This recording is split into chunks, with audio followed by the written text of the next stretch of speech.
Hello and welcome to This is Your Brain on Drugs Psychiatry podcast. It's your host, Dr. Cody Armstrong, the punk rock psychiatrist. So this is going to be our next episode on depression, and in this will be a brief episode where I'm going to go over an introduction to the treatments for depression and an introduction to the medications. And then starting on the next episodes, we'll have an episode on each category of the medications. So we look at the treatments. I've come up with a few categories here. First would be lifestyle recommendations. This could be categorized as like lifestyle psychiatry, nutritional psychiatry. There's some subfields that some folks are researching and practicing out there. And I'll briefly go over some of those lifestyle recommendations. It's not dissimilar from the lifestyle recommendations that are made for other medical issues, but I think it's somewhat of a newer field of study where it's being looked at for depression and mental health treatment. Then I'll briefly go over some of the psychotherapy modalities that are available out there, talk briefly about some of the complementary therapies and somatic therapies, and then we'll get into the antidepressant medications. So, lifestyle recommendations. There's there's actually a board, an American board of lifestyle medicine, and they have their pillars of treatment. And for mental health, I've kind of paralleled those two together. So when we first think about lifestyle recommendations, nutrition would be the first thing that would come to mind. So this is what you're eating. And there's actually a lot of studies that have come out recently showing that improving your diet actually has benefit for depression, anxiety, etc. And I have a whole episode that we'll do in the future where we talk about those studies, we talk about what improvements we're seeing. But here, I just want to briefly go over just an overview of what specific changes to diet could lead to an improvement in mental health symptoms and specifically depression. So the Mediterranean diet is often, something thrown out there as like a very healthy diet. So that's, I think of fresh foods. So not having a lot of processed foods. And when you're eating, and so grains are often processed, meaning that the proteins are taken out, the bran or the fiber on the grains are taken out. So this would be something like white rice when compared to brown rice, or whole wheat as compared to white flour, things like that. So keeping things more in their more natural, less processed states. And so we think of things like whole grains. That'd be like I said, brown rice, oats, whole grain oats, steel cut oats, uh, barley, like whole barley, um, and most breads are processed because they use flour that's been where the bran has been taken off. And when you see the whole wheat bread, typically that's just kind of they're putting the powder back in. It's not that the bread was cooked, because it's quite difficult to make bread. There's a few different types of breads out there that use sprouted grains, but we're talking about you see the actual grain in its whole form with the fiber on it. And then typically these take longer to cook. There's a few. Um, One specifically would be um, bulgur wheat, which actually cooks pretty quickly. You actually don't even have to boil it actively. You can just add hot water to it and it soaks it up, and it can cook in as quickly as 10 minutes. So bulgur wheat, I think, is a good option for a whole grain that cooks quicker. Quinoa would be another one that cooks pretty quickly. So people are often, they don't have 45 minutes to cook some of the whole grains, and they take a lot longer. There are options there, but I'll go into these in a lot more detail in a later podcast. But so whole grains would be one part of this unprocessed diet. Fish, and then limiting your meat and dairy. And so some of the diets that are out there, as I said, the Mediterranean diet, there's the DASH diet, that's the cardiac diet. Low carb diets are out there, keto. I know there's a lot of controversy. I mean, there's a lot of controversy about this topic in general. There's not very clear information, but I think that, I mean, that applies to just about anything. That applies to the treatments that we're going to talk about for mental health. There's a lot of controversy of, do these work? Do they not work? Have the studies been done correctly? How much benefit is there? So, you know, I'm going with the best information that I have, in my opinion, that I'm giving to you. So, you may not agree with everything I say. I know this, that diet is a very hot topic that people have very strong opinions about, and I'm one of those people that has strong opinions. And this is my podcast, so I'll give you my opinions. But I do want to, kind of predicate that with, we have some studies that show this, but there's not as much information as we would like to have. But I think, and when you look at the studies that have been done on this for mental health, the elimination of processed foods is the is kind of across the board what's shown the most difference. And so I think about that of, you're shopping more along the outside of the grocery store, you're in the produce section, you're in the dairy section, you're in the meat sections, and nothing has really been done to them other than, they've been picked and put in boxes and shipped to the store if they're fruits and vegetables. And if they're meats, have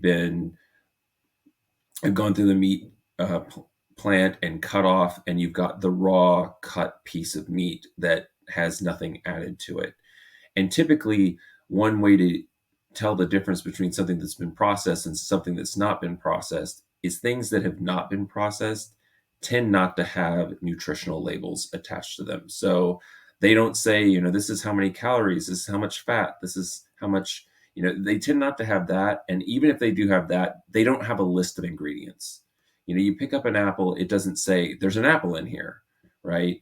If you pick up a steak, it doesn't say there's beef in here, because that's the only thing that's there, right? So unprocessed foods typically are sold in their most raw form.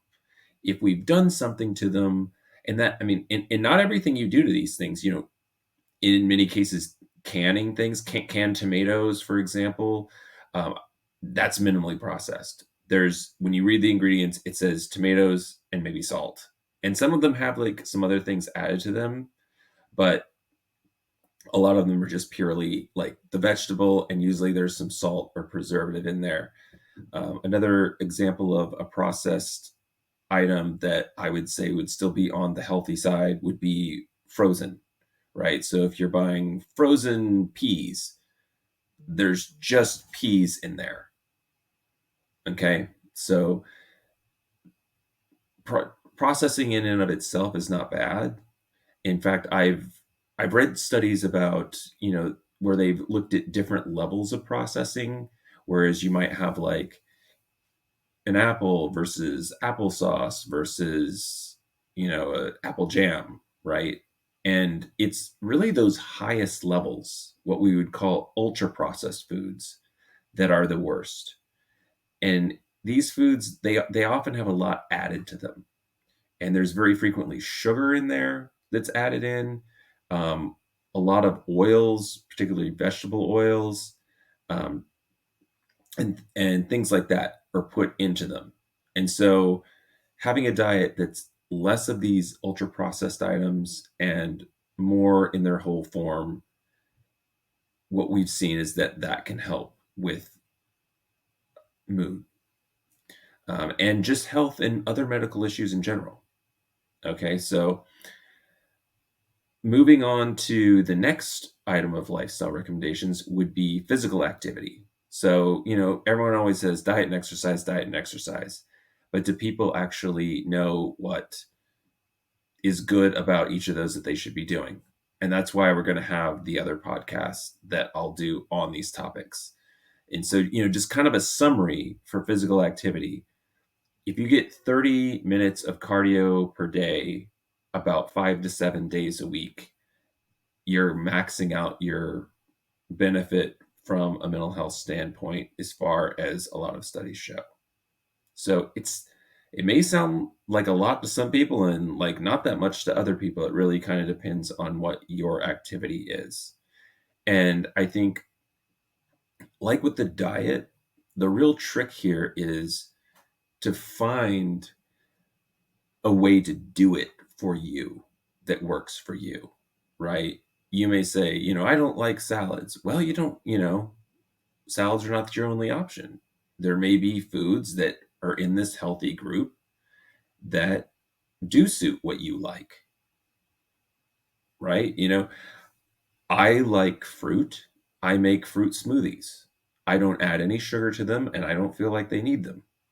And to me, that's a snack. It's a dessert, but I haven't, I've just taken frozen fruits and I've added things like peanut butter powder or protein powder or oats or cinnamon, um, kefir I like to use, which is kind of like a liquid um, yogurt, but a little different. Yogurt is another good option. So, taking some of these healthy foods and making something that you like that works for you. And like I said, I want to go into more detail about what all different things you could do to make this work for you at a later time. But now, just to kind of say, if you do this, it's like has a good chance of actually helping to improve depression. And so with physical activity, you got to find what works for you. I think a lot of people think, oh, I don't want to go to the gym. I don't want to run a treadmill. Well, there's so many other things you could do. It could be working on projects that you enjoy that involve moving around and lifting things and squeezing things and things like that. Gardening, different sports. There's so many activities where you could get this in that maybe is not what you think of when you get turned off from the idea of doing this. And so we want to give our patients a list of all the different, figure out what, let's go through. What do you like? What do you like to do? What are your interests? And then try to think about how we could make a physical activity out of that that gets that into their routine. And a lot of people, they don't have time. And so I think things like taking the stairs or maybe parking a little bit further away and things like that, where you can kind of work it into your regular day and it doesn't take up that much time. It's just something, instead of calling or sending an email or texting at the office, walk over to the person's office, right? And take the stairs if they're on a different floor. Maybe it takes a little bit longer, but I mean, I think having that face to face is good. And then you've gotten up and you've moved around. And most of, a lot of our jobs, and especially the newer jobs that have been popping up over the last several decades, they're more sedentary jobs. You're sitting, right? And so anything you can do to get up, to go somewhere, to do something, rather than eat in your office, even if you bring your lunch, taking it somewhere else, getting outside, being outside and taking a little walk and having a little picnic, something like that. It's not going to take that much extra time, but it gets you up and out. And that's kind of what I want to think about when we're looking at getting physical activity in there, because, if physical activity was easy, everyone would do it. So we have to find what are some things that actually would be easy that maybe people haven't thought about. And another thing, so we mentioned the cardio, and we mentioned the decreased sedentary behavior. Then there's also resistance training, right? This is so important. And especially if you're at a heavier weight and you're trying to lose weight, if you don't do the resistance training, you're not it's not going to be sustainable because you're going to lose fat and muscle. And then what happens is people go off their diets and then they gain weight back and they gain more fat than muscle. And when you do this cycle over and over and over again, your body composition turns into greater fat, lesser muscle. But if you're doing the resistance training while you're doing it, and just being stronger in general is associated with an improved mood. There's a study that is out there that looks at grip strength, and improved grip strength has improved mood. And so you want to have, we want to find a way of getting the cardio in our routine and getting some resistance training. And that could be, doing a little hand squeezing thing while you're, sitting down doing something else. It could be, lifting things. It could be, carrying things. It doesn't necessarily have to be going to the gym and lifting weights, because I think for a lot of people that's monotonous and boring and they lose interest easily. Try to find a way where you're doing something that's testing your strength, but also engaging you in an activity that you like to do. Okay. So, moving on to some other lifestyle recommendations. Another important one is to decrease or eliminate toxins. And I would put tobacco in there, I would put alcohol in there, I would put any illicit substances in there. And once again, this is controversial. I would put those food additives. So trans fats, which although the US government has banned, there can still be a small amount in there. If you have, I think it's like, if you have 0.49% in your product, or you can round down to zero. And also, if you overcook certain cooking oils, they can turn into trans fats. So trans fats, and then I also put fructose in there, and I'm not talking about fruit, I'm talking about the added sugar, like the high fructose corn syrup. I think it's a toxin. I've read a lot about it. I believe that it's bad and that we should get it out of our systems. It's not the way our bodies are designed to work. And I'll cover that probably when I go over the obesity medicine lecture. I'll go into more detail on my opinions about added sugar, but I would list it as a toxin. Okay, so we got diet, exercise, elimination of toxins. Next, adequate sleep. So important. And people just don't get it. People are not getting enough sleep. And I think they know people, I think the average, there's a chart, and it shows like back in like the 1950s or something like that, people are getting on average like 9 hours of sleep. And now it's like 6. And it just goes down and down and down and down. And I think with a lot of the new, technology that's in our lives and things like that, it keeps us awake. And also, our lives become more complicated. Um, People are working more, lots of different reasons. And then they want to have time for themselves. And then, sleep takes the hit, and it hits you back when you don't get enough. And so really, like, it's so important. Like, a lot of people have trouble sleeping, but a lot of people could sleep, and they stay up doing things. And I understand why it's difficult, but it is so important, and we really need to work to try and get that better. So next point, decrease stress. And so that's, you can decrease stress in many ways. One, doing some of how these activities that I mentioned in the lifestyle recommendations. The medications could help, therapy could help. There's a lot of things, but we really want to try and get that stress controlled.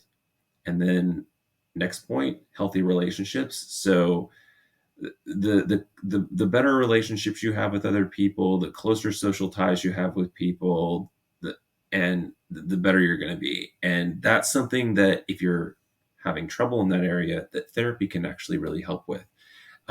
Help kind of look at how you're interacting with other people and maybe how you could improve that to improve those relationships. And so that is another key lifestyle thing. And then these last two, I've heard some talks about these. These are not traditionally. There's, I think, the six lifestyle recommendations from like the American Board of Lifestyle Medicine that I mentioned before. Um, Diet, exercise, decrease toxins, sleep, stress, and relationships. And then these last two I've heard, I think there was a book written about that included these, and I really like them. And one is spending time in nature. I think that, just, and even if you don't feel like it, just getting out and going to a park or going on a little hike. Where I used to live in Virginia, there were little parks all over the city, and on a weekend, I would find one on a map, go there and do a little hiking trail. And sometimes it'd be like an hour, sometimes it would be longer. Um, Sometimes it would be even shorter. I would actually go to a laundromat and do my laundry. And there was a little park like really close to the laundromat. And while my clothes were washing, I would go to that park. I would drive over to that park. I would do like a 30-minute walk around, and then I would go back, put my laundry in the dryer, and then I'd go back and do another little walk again. And rather than driving home and being there for 15 minutes, I would do that while I was doing my laundry, trying to make the best use of my time. And I mean, not only am I then exercising, I'm also in nature. And just I think being around trees and hearing the birds chirping, and seeing a river or waterway, it's serene and it really makes you feel better. And so, and nature's all around us, whether you live in the city or a country or wherever. And I think, like I said, I was able to access it right around the corner from my laundromat, right? They're really everywhere. And there were different trails, and I would take a little different route each time and listen to podcasts sometimes, and sometimes just kind of sit with my thoughts. But I think spending that time in nature, and it could just be sitting in nature, having a picnic outside, like I said before, just getting outside. Um, that can really have a lot of benefits for your mental health. And then moving on to the last one, which is another one that I kind of tack on there, it's learning new things. So just being curious about the world. And I mean, I think reading just in general, if you just read a book, read a newspaper, read a magazine, just be reading, just educating yourself. And it could be that you're wanting to learn about a hobby. It could be watching a YouTube video. It could be listening to this podcast. You're learning new things, right? I listen to a ton of podcasts.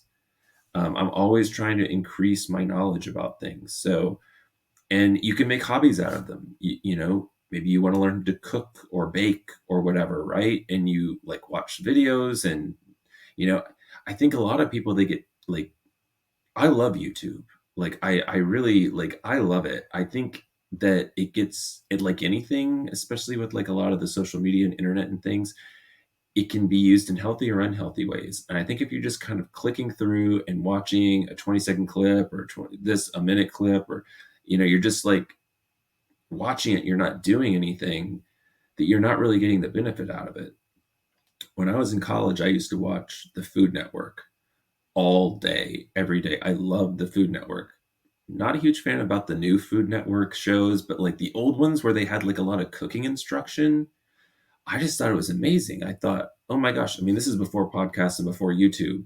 So like it was hard to learn new things without a book, right? And I'm not that I'm against reading, but it's harder to kind of learn things when you're reading them, when you can actually see somebody doing it and engaging with it, and then you can be like, okay, they did it this way.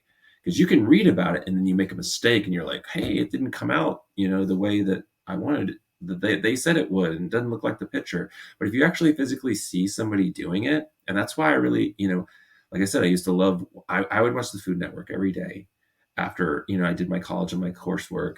And I would go to the grocery store and I would buy ingredients from the recipes that I wanted to try, and I would cook new things. Like every week, I would try like new recipes. And then with YouTube, wow, you can access anything. Like just like this podcast, people are giving this information to you for free. You just go on there, search what you want to learn, and someone shows you how to do it. Like I'm raising chickens right now. I would have had no idea how to do this without YouTube. I've watched so many YouTube videos on raising chickens, like how to build a chicken coop. Like I've never built anything with wood and tools and nails and screws and stuff. Like it's just not something that I was a part of my growing up. I didn't learn those things. And so I think if you are able to see that, right? So like I built a coop, I built a chicken run, I built an auto feeding system, I've ordered stuff for an auto watering system I'm going to build, and it's fun, doing these new things, learning new things, and seeing it work, and like being able to watch people show that are experts, or a lot of them aren't even experts. They're people like me that learned how to do it and then they want to show other people how to do it. But these are people that have had successes and failures, and they tell you what their successes and failures are. And then I think rather than just watching it and just kind of being entertained and then moving on, but to actually take the step of going and getting the supplies and doing it yourself, it just it works wonders. And I mean that's why I've added this to the list of lifestyle recommendations. I really think that like learning new things, no matter how you do it, just makes such a huge difference. So that wraps up the lifestyle recommendations section. Kind of briefly went through that. Let's talk about therapy, because I kind of, I'm kind of thinking about these in order too, right? So I think of lifestyle recommendations is kind of the first line of defense. Like, let's do these things first. Then, if that doesn't work, and we're depressed, right? That doesn't work. We don't have enough motivation to get ourselves going. Like, the depression is too strong, or like we can't do it, we can't get into it. Let's move up to therapy. Therapy is our next step, right? I think of meds as really kind of not the last, but like one of the later things that we were going to want to try, right? So next thing we try therapy. Um, I'm just going to go through a few different types of therapy. I'm not really a therapist. I do know about it, but we're not going to talk a whole lot about it on the show. But I do want to bring it up because I think it is so valuable. Um, and unfortunately, we don't have enough therapists to go around.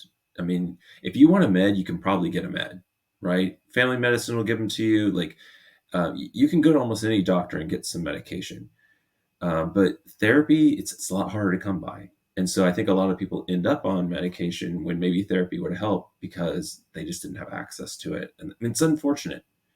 And hopefully, we do better with that in society, with having access to that improve.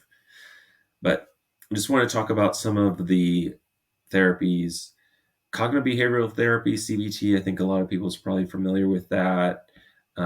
It's, where we kind of identify how we think and what kind of some automatic thoughts are, and what we feel like that means for us, and then what behaviors we have as a result of that, and where's maybe we could improve, maybe we have some cognitive distortion, we're thinking about things not quite the right way, and we can change the way we think about things, and then we can change our reactions to those things. That's kind of the basic idea of cognitive behavioral therapy, and it's really helpful, of course, to have somebody guide you in that process.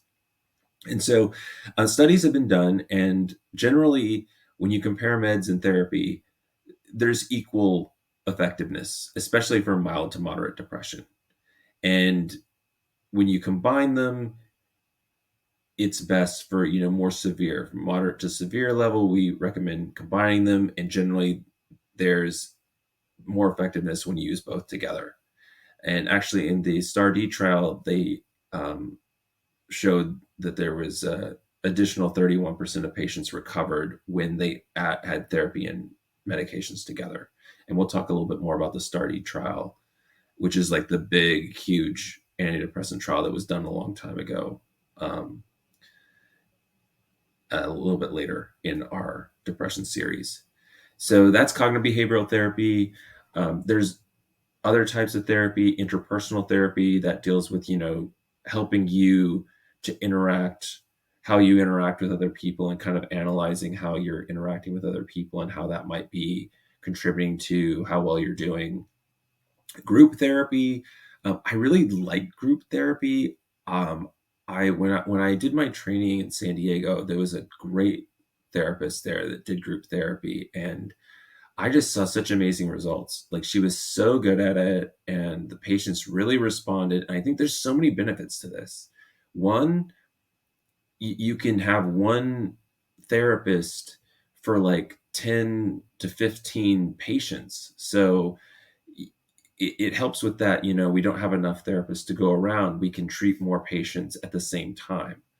And then also, people learn from each other. If you're not someone who wants to engage that much, you can kind of sit back and kind of observe other people engaging until you feel comfortable. And so, someone that might not engage with one on one therapy is maybe able to like more slowly come out. And then also, I think seeing that other people are dealing with the same issues that you're dealing with is so helpful. And then seeing how somebody else maybe is a little further along than you, and them describing how they went through something and overcame it, can really help you think, oh, maybe if they did it, then I could do it, and that's how they did it. Um, Interestingly, when I bring group therapy up to patients, they typically, I would say almost universally, do not want to do it. It's people, I think, people that suffer from mental health issues, they're embarrassed of what they're dealing with. They don't want others to know about it. They want to keep it to themselves. That they don't feel comfortable being in that environment. And so, like, I would often sell it as, well, this is not really group therapy. It's more like a education. It's more like a class. They're just kind of teaching you techniques. And some group therapies are that. They're just kind of teaching you sleep hygiene, or, you know, techniques and things like that. And it's not necessarily necessitating your engagement. But, you know, if you're a patient out there and you're listening, I just think group therapy is so amazing. And I know you might feel reticent to do it, and it's like, oh man, the thing is, the other people there, they're dealing with the same stuff you are. There's no shame, and there's no shame to begin with, but you don't need to feel that shame, because you're all in this. And I think a lot of people, they want that one-on-one attention. I think that's another thing that, they think, oh, I want to have that time with that therapist. I want to be able to engage with them the entire time, just to talk about my issues. But one, there, you might have better access if you do it this way. And also, you're going to learn from other people. And I think you're just going to feel better, like, oh my gosh, other people actually do feel that way. I mean, I can tell, hey, I treat 100 patients that have the same issue. But whenever you actually see somebody else that's saying it, so that's my play for group therapy.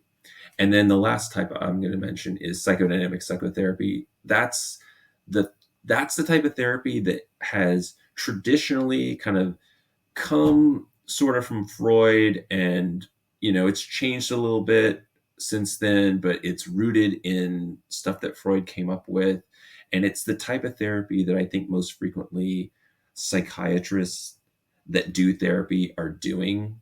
That tends to be more of, you don't have to be a psychiatrist to do psychodynamic psychotherapy, but it's something I had to do 2 years of supervision in residency. I had one patient my third year of residency, and I had supervision on that. And then I had another patient and did supervision on that. And I was supposed to be doing psychodynamic psychotherapy with them. So in my program, we did a lot of training on that. I don't really like it personally. It's just not my thing, but it it's and I think it's just as effective as any other. And so some patients respond to some therapies better than others, and this is a very intensive therapy. You're going like every week, often 2 to 3 times a week. um, and you're digging in. This is when you're interpreting dreams, and you're interpreting like everything, and it's a really difficult type of therapy to actually do for a patient. And it often takes a patient that's more aware of themselves, and more cognitive of kind of their own processes and thoughts to be able to engage with. But it's another type out there. It's effective. It works for a lot of people. And so, and then I think I mentioned this before, when we compare medicine to therapy, the remissions of for therapy, it takes longer for you to get better, like 12 to 18 months on average, but it typically is longer lasting. And then the limitations I kind of mentioned, it can be costly. It takes a lot more time. And I think that's another thing. Some people want all that time. They want to come in like 1, 2 times a week. But a lot of people are like, I don't have time for this. I work, I got stuff going on. Just give me a med. I'll come in and see you for like 30 minutes once a month, maybe less. And so it is a time investment. And patients are often very resistant to it. Like they don't want to open up about these things. They find it challenging, and they struggle with facing a lot of this stuff, and it can trigger a lot of their symptoms to get worse. And so that can be a struggle. Whereas like taking a medication is this, I don't have to think about this. I pop this pill once a day, boom, I'm done. A lot of people hate taking meds because they're like, I don't want to put anything in my body that's not natural. And we can talk about that topic and what I think about that kind of statement later. But you've got those patients that are resistant to meds in that way. But then you got patients that are resistant to therapy. They're like, I don't believe in this, and I don't want to deal with this. Just give me a pill, doc, and I'll take it. So there's some resistance. And I think in general, you give the treatment that the patient is willing to accept. If somebody's like, hey, I want to take a med, and you're thinking, hey, yeah, a med might help, give them the med. Because the treatment that somebody is willing to do is the one that's more likely to work. Don't try and push something down someone's throat that they just really, it's like if somebody doesn't want to quit smoking, telling them over and over and over how bad it is and that they need to quit is really not going to do a whole lot of good.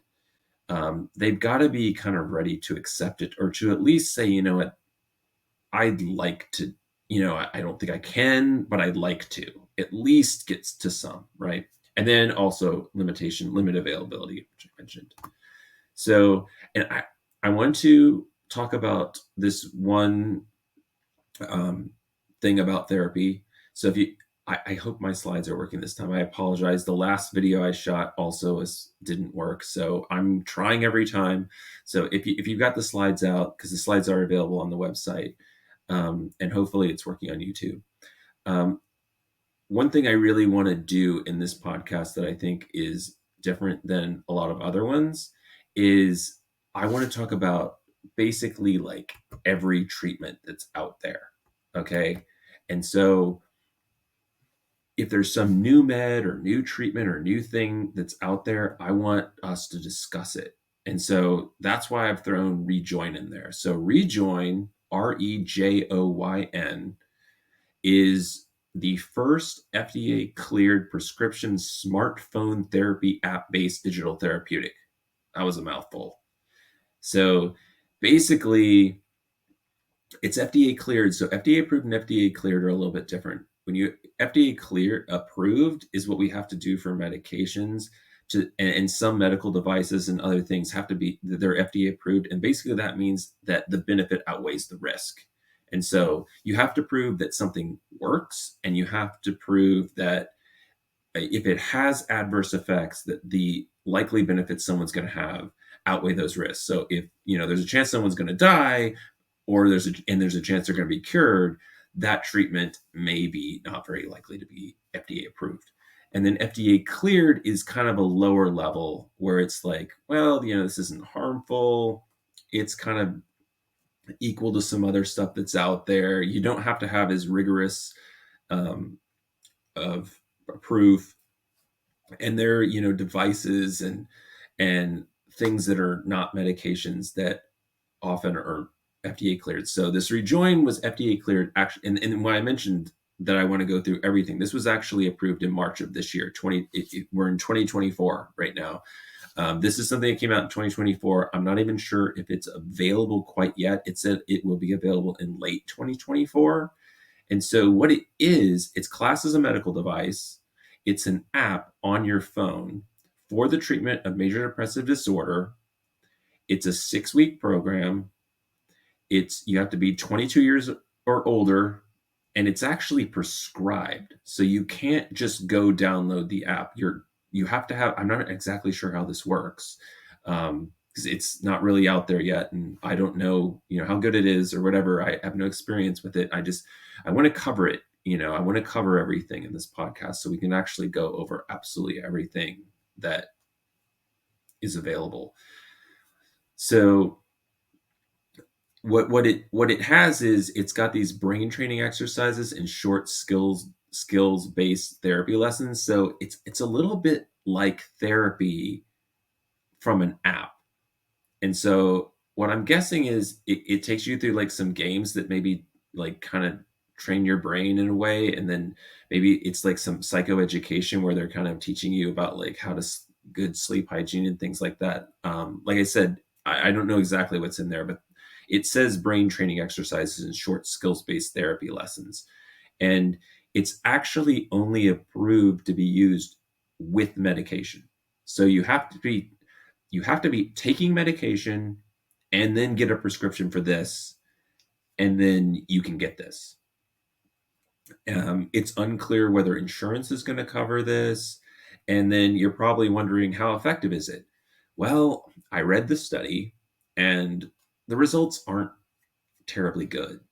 Um, if this were a drug, it would probably not be FDA approved. So on this a particular type of depression scale, it's the MADRS scale. Uh, it's one of the scales we use to rate depression. I believe 60 is the highest, most severe depression. So the average patient had a 28. And remember, these patients are already on medication. So these are basically patients that are taking medication and, are still moderately depressed. And so they're at a 28 out of 60. And when they use this app, their score dropped to 19. And so you're thinking, wow, that sounds pretty good, 28 to 19. But then placebo was 21. And, how do you do a placebo for an app? I'm not even sure like how that was done. It says sham treatment. I'm not really sure what they did. But, so you've dropped to 19 with the app and 21 with placebo. And it was not statistically significant.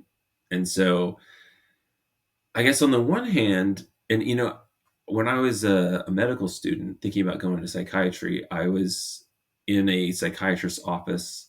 It was community care. It was a community care rotation, and I wanted to go into psychiatry, so I picked a psychiatrist. And so I was in this psychiatrist's office that was doing community care, and around that time there was that study that came out that basically showed that antidepressants at mild and moderate levels were no better than placebo, and at severe I think it was at low at mild depression there was no difference from placebo. With moderate there was a difference, but it wasn't statistically significant, and at severe there was a statistically significant difference, but barely.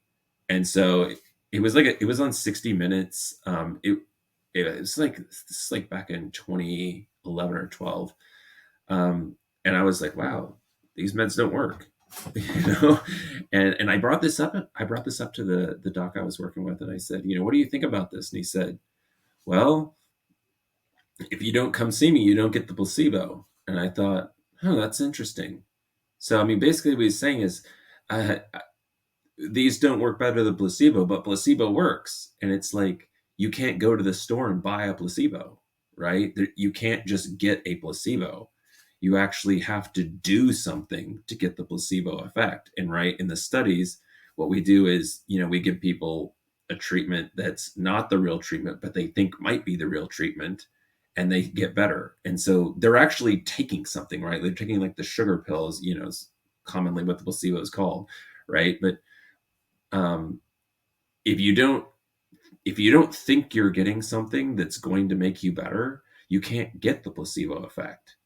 And so I guess this app, if you don't have access to therapy and this gives something equal to a placebo response, and a placebo response is significant, and you're not putting a new medication into your system that's causing adverse effects, then, perhaps this is a good idea. I mean, if you drop from a 28 to a 19, which is equal to what a placebo would have done, you can't just buy a placebo off the shelf, then hey, maybe this is a good option. I don't know how much it's going to cost, that's something to be considered. But I think a lot of this, there's going to be a lot more stuff like that's going to be coming out, and this is the first one. This is the first um, prescription smartphone therapy app that's ever been FDA cleared.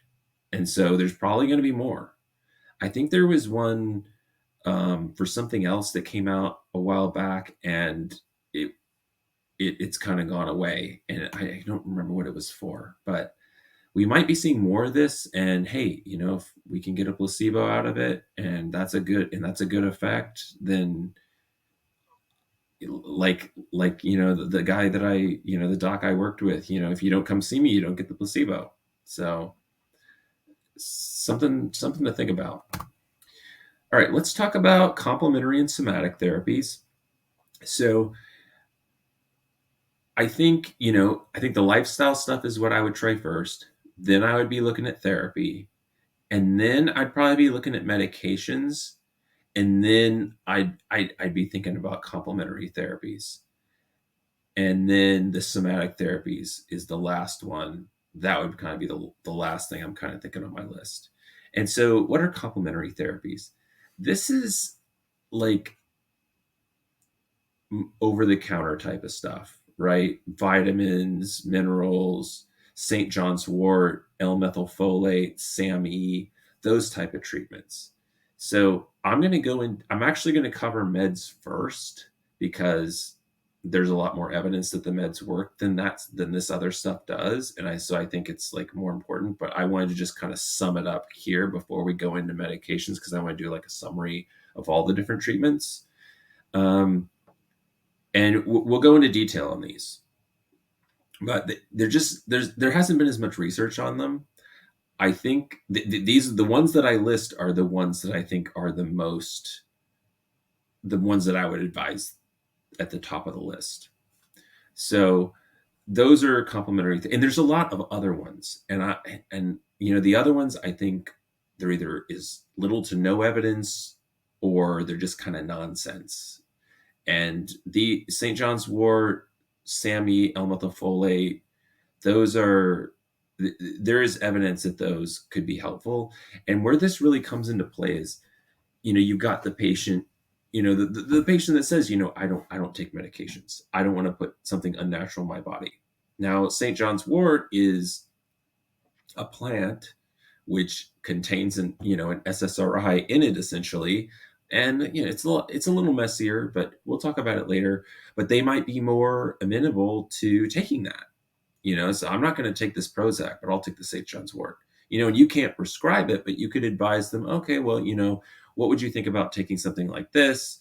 I would, and you could advise them how to take it, what dose, what brand that you think is reputable. Because the thing is, the FDA is the Food and Drug Administration, right? And these are foods. So these complementary therapies are rated as foods. So everything that's kind of in that vitamin aisle at the grocery store or the store or wherever, the drugstore, those are food, even though they're not really, but they're classified as food. And food has way less rigorous checks on it to get a drug approved, you have to do so much more work to get a drug approved. You can basically just kind of throw this out there, say it's a food, say it works, and the FDA will approve it and it's on the shelf. That doesn't mean it's any good. So you could have 10 St. John's Wort's products, and some of them might have almost none in it, even though they say they do. And it's like melatonin. They've done studies on melatonin where they've seen that there's like a 400 fold difference between one, even the same within the same brand with different batches. And so it's just not well controlled. And that's why I would generally not advise this. But if you have a patient that's against meds, but might be for this, and then we'll talk about maybe some reputable brands, you could advise, hey, try this brand. I would take this dose. This is how I would take it. This is what I would look out for. It could interact with these things. Basically give them the talk and let them, manage it themselves. So we'll go, but there is there is evidence that these can be helpful. So we'll go over some of those complementary therapies, and then lastly will be the somatic therapies. So these are, somatic is the body, right? So these are kind of things that these are not things that you're putting inside your body. They're things that you're basically putting on your body, or I mean, in some cases in your body, but they're more like procedures. Okay, so things like electroconvulsive therapy, ECT, where you give shocks and cause small seizures. Phototherapy, that would be where you have like a light box that's shining light that's supposed to be mimicking, the light from the sun to improve your mood. Vagal nerve stimulation. I've never seen anyone that's had one of these. I've never heard of anyone having it. It's a very invasive procedure where you have this device surgically implanted inside you to stimulate your vagal nerve. And then there's TMS, transcranial magnetic stimulations. This is a machine that you sit in that has a magnet on your brain, and it blasts these magnetic signals into your brain. And then cranial electric therapy. This is low wave electrical signals, like an alpha stimulator, where you put the little electrodes on your earlobes, and it puts a low wave electrical signal across from one earlobe to the other. And I'm going to go through all of those 5 somatic therapies at the very end of the depression series. And so that brings us up to where we're going to start on antidepressant medications. And so I think this is a good stopping point. And next time we'll cover a little intro to the antidepressants, how they work, a list of them, what the different categories are, some history of, what came out first, what's on the horizon. So just do kind of a little summary of antidepressants, and then we'll step into MAOIs, which are MAOIs and TCAs. The first ones came out the first in the same year, but I think of MAOIs kind of first because they're a bigger gun. That doesn't mean that, I mean, by bigger gun, I mean that they do more in your body. They're more potentially more powerful and dangerous, but not necessarily better. We'll go over the MAOIs, and then we'll go over TCAs, the tricyclics, and then we'll get into SSRIs, SNRIs, etc. And we'll go down through all the antidepressants. So thank you so much for joining me. I hope that you learned a lot about the different treatments available for depression, and that you're ready to learn about the medications that we use to treat depression. I'll see you next time.